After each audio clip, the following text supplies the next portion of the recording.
Maybe she thought I'd know. Or she thought that the mystery would be enough to bring me back.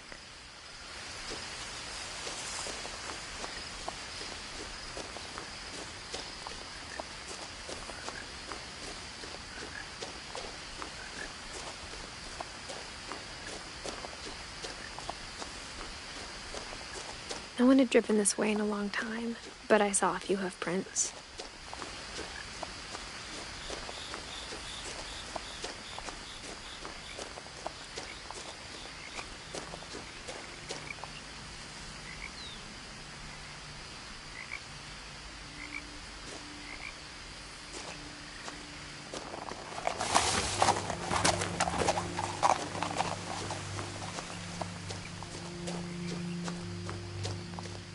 The truth is, even after I inherited the house, I never thought I'd come back to it. But now I had questions about my family that only the house knew the answers to. The house was exactly like I remembered it, the way I'd been dreaming about it.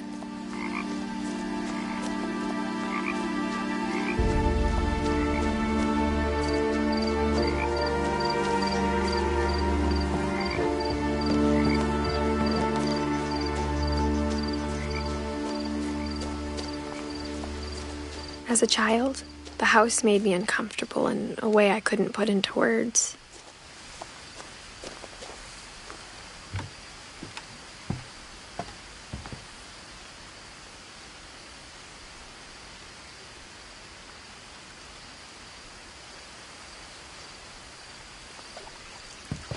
Now, as a 17-year-old, I knew exactly what those words were. I was afraid of the house.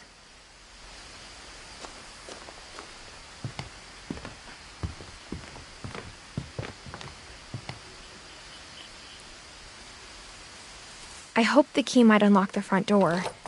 It didn't.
The woods around the house have always been uncomfortably silent.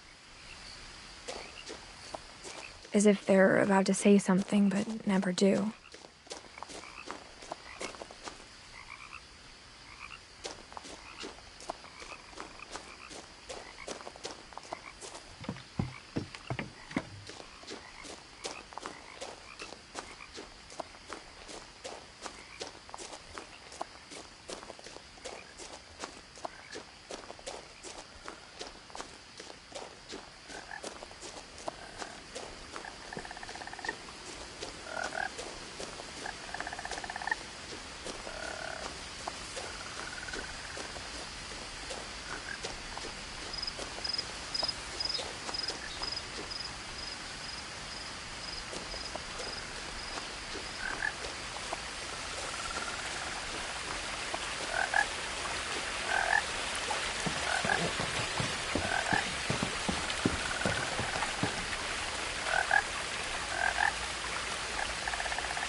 The house felt like it had always been here.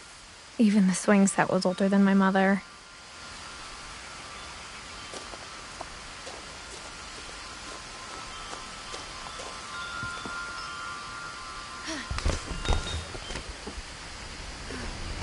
Crawling through the doggy door used to be a lot easier when I was 11.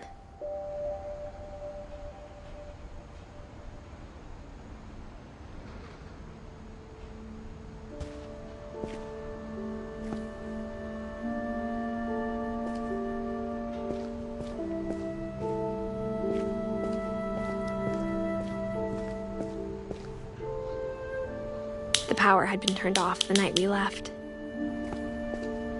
For the first time in years, I felt like I was home.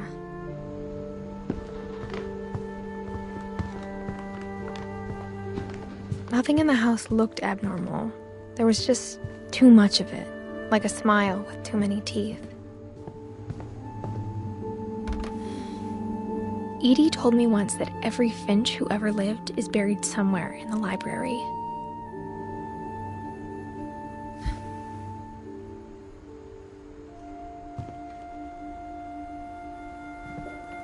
My mom wasn't much of an optimist, but she never stopped believing that my brother Milton was alive.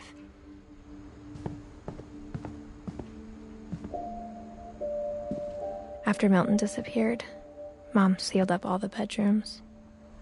Then Edie retaliated and drilled peepholes.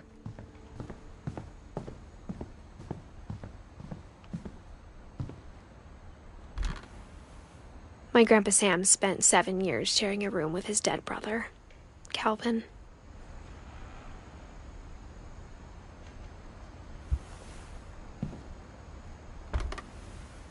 As a kid, I just assumed every house had peepholes and sealed rooms you weren't allowed inside of.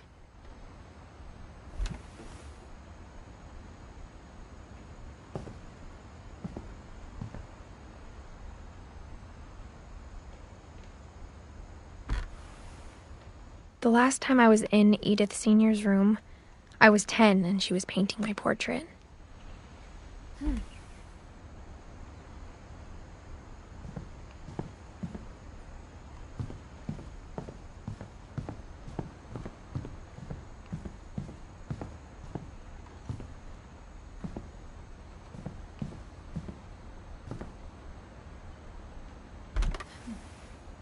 Molly always seemed like a girl I could imagine being friends with, if she hadn't died in 1947.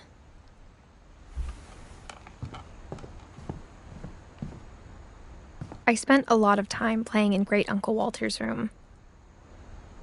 I think my mom sometimes regretted not sealing it up. Lewis told me there were secret passages, but I never believed him.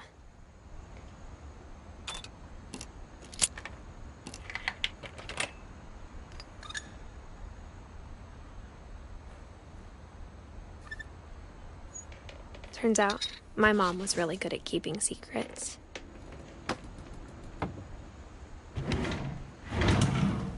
Now it was time to find out what my mom had been afraid of.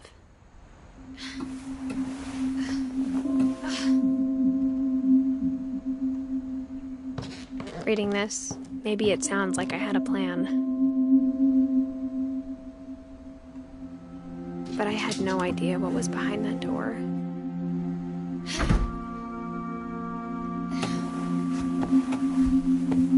Just like I had no idea where all this was gonna lead.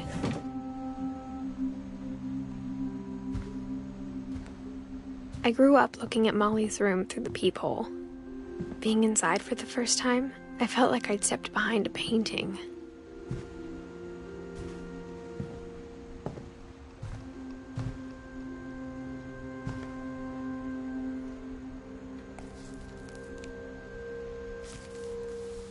December 13th, 1947. Dear Diary, I'll be gone soon, but I wanted to tell somebody about what's gonna happen. It started when Mom sent me to bed without dinner. I woke up and I was starving, so I looked around for something to eat. The gerbil food was dry, but I didn't mind it.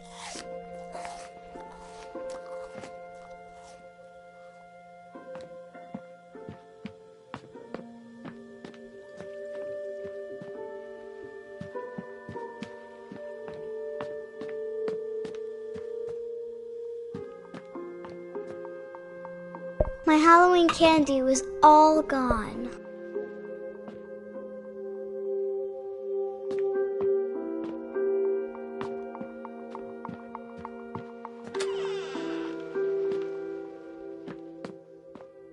I kept eating and eating.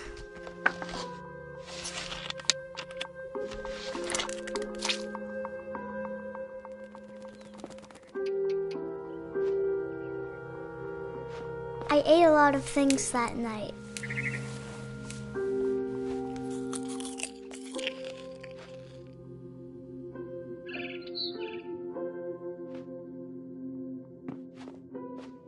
Then I heard chirping outside my window. It was a barn swallow going back to her nest. I reached out for her.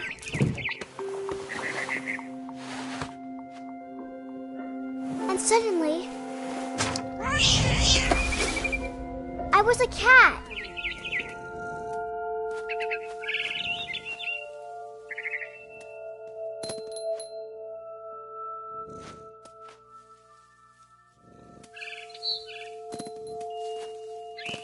I tried to be quiet, but the bird was really scared.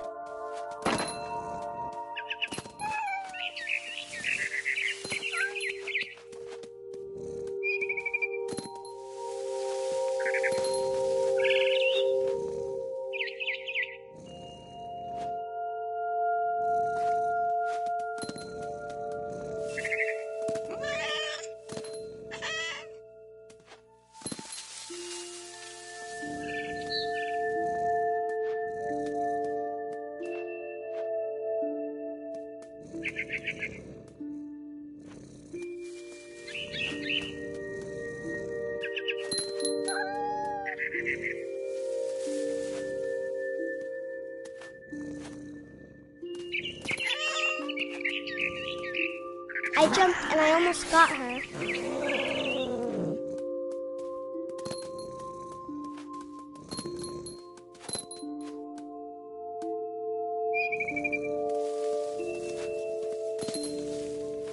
I could tell she was getting really tired. Now I was up in the big tree. I promised Dad I wouldn't climb it anymore. All I cared about was eating that mama bird. I gobbled her up. And suddenly, I was an owl. First, all I heard was the wind. Then I heard little teeth nibbling in the grass.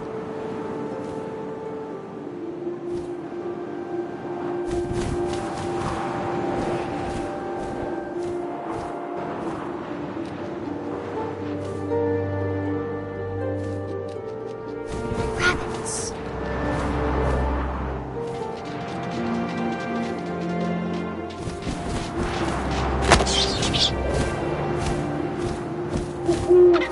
I imagined his face looking up and seeing mine through my talons.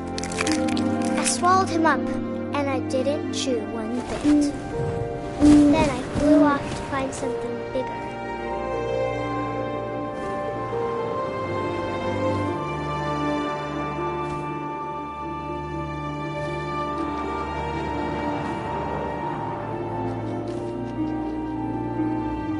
A mama rabbit.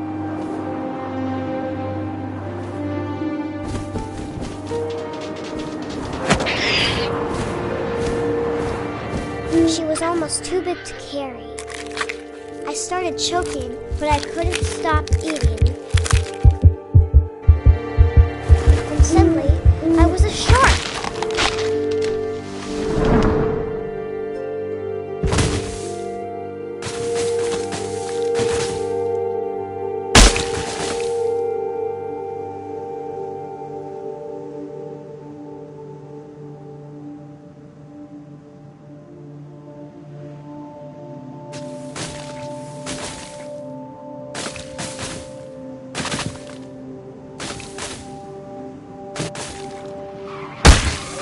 I rolled off the cliff and into the ocean. Now, I was hungrier than ever.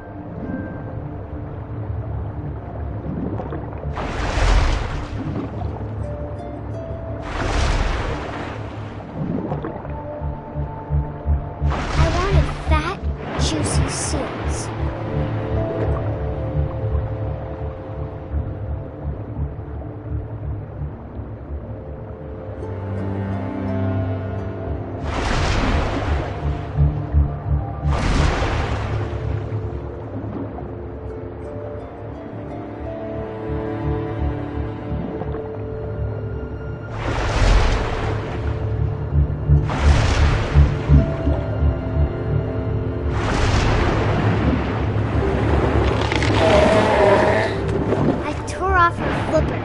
Tasted really good.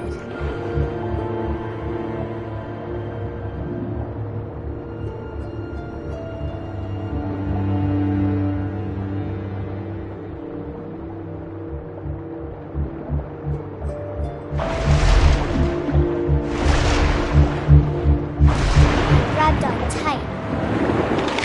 When I was so hungry, I jumped out of the water. When I opened my eyes, everything had changed.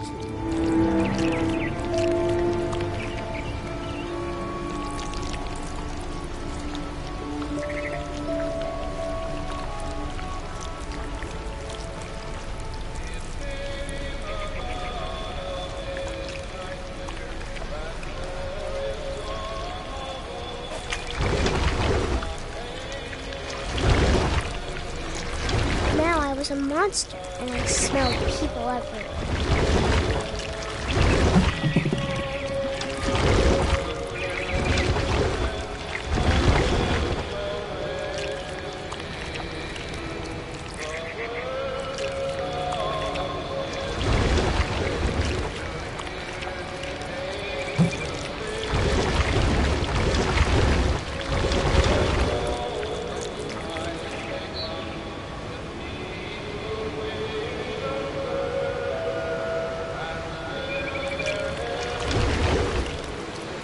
I was big, but I moved real quiet.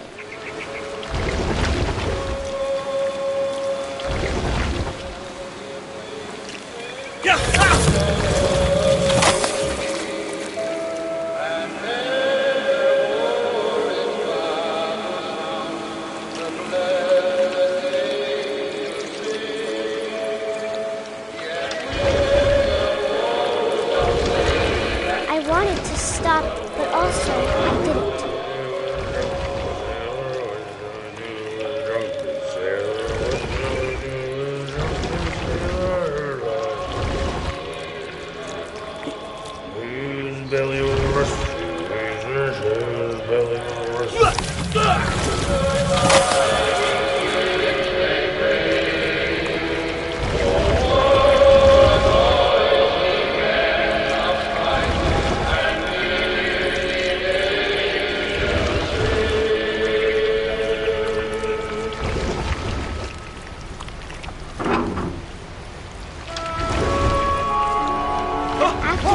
Passenger, I was still hungry. And across the water, I smelled something new. Something I had to have, so I swam towards it.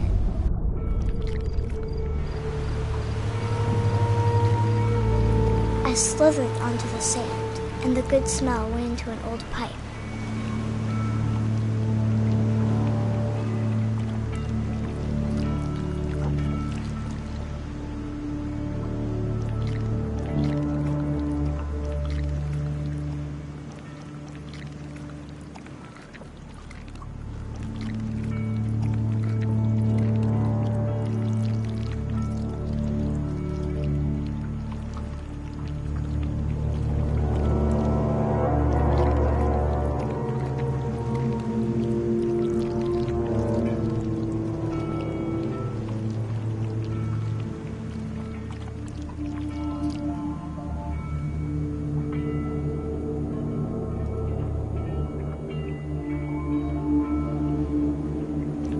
I got closer and closer.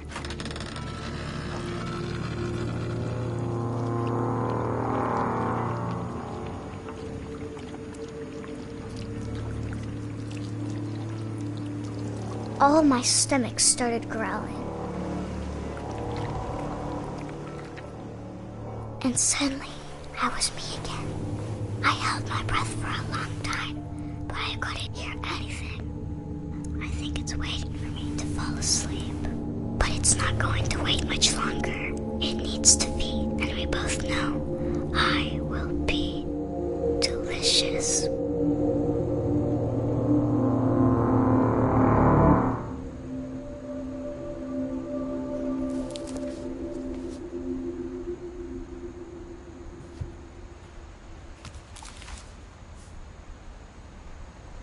I'm not sure if I believed all of that, but I'm sure Edie would have.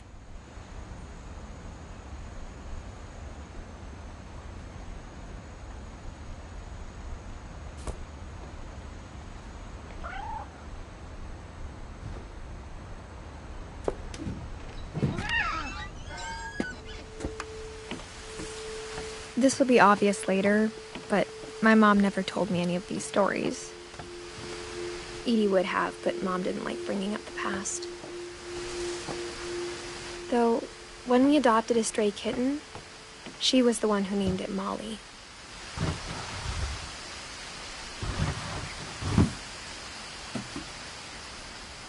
I spent a lot of time in Great-Grandma Edie's room. Her room was like a museum.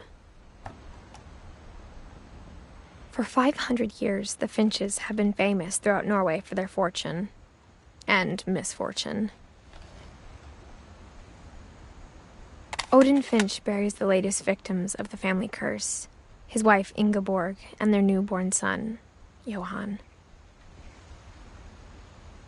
On January 7th, 1937, he set sail with his family and his house, hoping to leave the curse behind. But 40-foot waves off the coast of Washington send the house and Odin to the bottom of the sea. Odin's daughter Edith, with husband Sven and baby Molly, step ashore on their new home, Orcas Island. Odin Finch is the first to be buried in the new family cemetery. His daughter Edie is already dreaming of a new Finch house.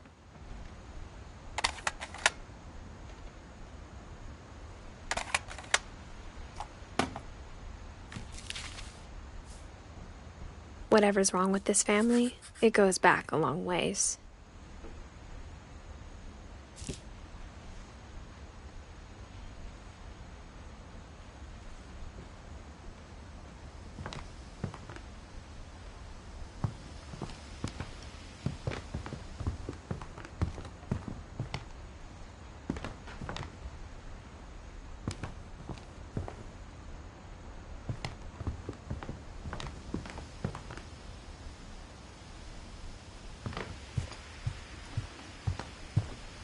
When Edie told people Sven was killed by a dragon, she could also have said he was building a dragon-shaped slide that collapsed. She could have, but she didn't.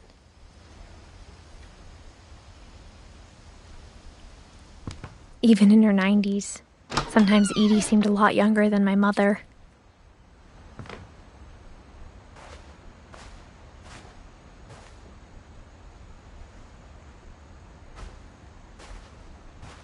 The only trace Grandpa Sam's first wife Kay left on the house was the pink bathroom. It was a pretty big trace.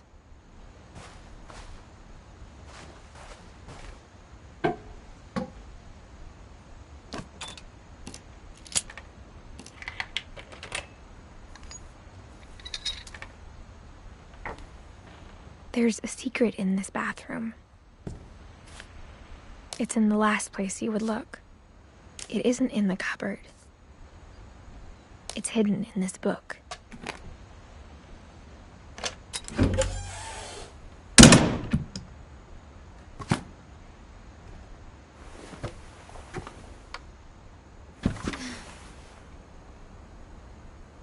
Sven gave Sam an old camera he'd refurbished. He never put it down.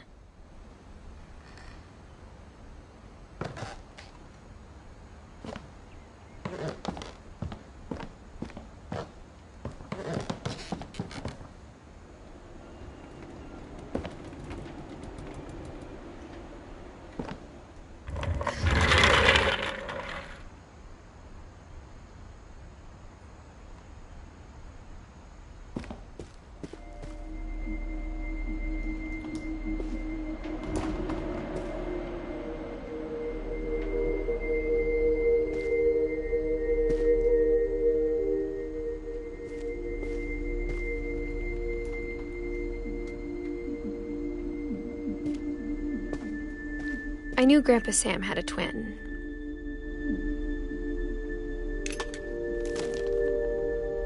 And that he never talked about him.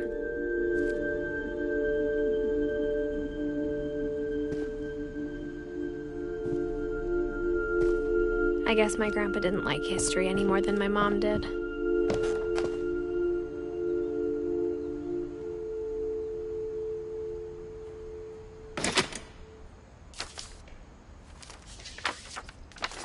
How I Want to Remember My Brother by Sam Finch. The thing I remember is that when he made up his mind, that was it.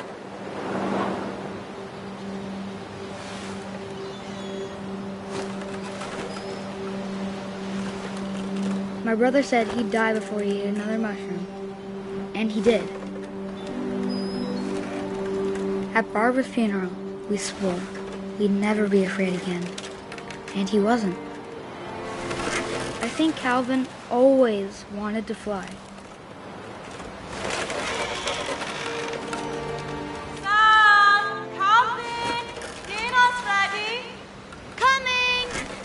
But that day, he finally mine to do it. Maybe if I hadn't said that, maybe if the wind hadn't picked up, then he'd still be here. But I doubt it.